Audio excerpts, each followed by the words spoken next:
अगं सुनबाई काय झालं, काय रडती? अहो सासूबाई, तुम्हाला माहित होतं तुमचा लेक इतका चिगुलते, तर तुम्ही का लग्न लावून दिलं माझ्या संग?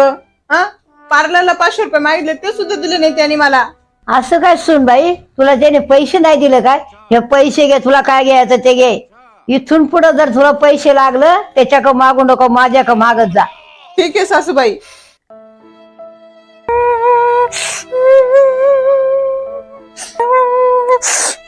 अगं काय झालं? अहो, तुम्ही जर पैसे दिले असते तर तुमच्या आई एवढी मला ऐकवलं असतं का? ती चुंगू मारुडी. हा, मी भाजीला पैसे मागायला गेले तर म्हणते घेतोय नवऱ्याकडून. असं बोलली? मग किती ऐकवलं मला. तर तू टेन्शन नको घेऊ.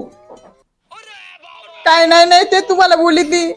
बरं जाऊ दे, आईचं काय मानावं नको घेऊ. हे तू पैसे घे आणि जा, तुला काय काय घ्यायचंय ते घे जा. आणि इथून पुढे पैसे लागले तर मला सांग, आईला बोलू नको अजिबात. ठीक आहे. लावलं की नाही डोकं?